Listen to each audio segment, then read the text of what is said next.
On April 26, 1986, the fourth reactor out of 4 RBMK reactors in the Chernobyl nuclear power plant exploded during an ironically unsafe safety test. The accident was tragic, leading to deaths, disabilities, and mistrust. Now, what if I told you this whole incident could have been avoided if instead of nuclear fission being used, nuclear fusion was used? Nuclear fission is when the nucleus of a heavy atom, such as uranium, is broken into 2 smaller nuclei. In this process, the reaction releases tons of energy. And although it is a productive and relatively clean source of power, there are some glaring flaws. First is nuclear waste contamination.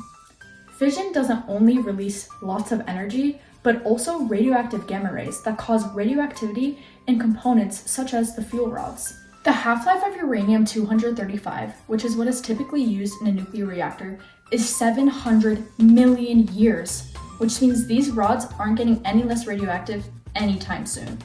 Which begs the question, how do we get rid of this waste safely?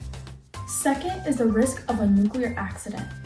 As we saw with Chernobyl, nuclear reactor accidents are horrendous and sadly possible. These can happen with a meltdown, which is when the cores don't have enough coolant so they overheat, or when there is a critical accumulation of fissile material, which causes a fission chain reaction that is uncontrolled. These are some of the problems that come with fission, ones that are solved with fusion. Nuclear fusion is when the nuclei of 2 smaller atoms, such as tritium and deuterium, combine to form 1 larger nucleus. Like fission, this reaction releases lots of energy, but in this case, exponentially more. A fusion reaction can produce 4 times more energy per kilogram of fuel than a fission reaction.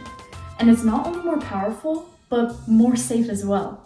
Fusion reactions actually produce more waste. However, it has such a low level of radioactivity that it poses no serious threat. Along with this, the risks of nuclear accidents are heavily reduced and even eradicated. The extreme conditions that are needed to make a fusion reaction happen make it impossible for a runaway chain reaction or meltdown to occur. There are so many benefits, so why isn't nuclear fusion used? The answer is we don't have the technology for it yet. Nuclear fusion only occurs in the plasma state and with insanely high temperatures. In order to make tritium and deuterium fuse 100 million degrees Celsius, regulation of pressure and magnetic forces for stable confinement of plasma, and maintenance for long enough to get more energy out than what was put in are required. In 2022, researchers got more out of a fusion reaction than what they put in. With nuclear fusion, we can fuse together to produce energy more effectively, safely, and sustainably.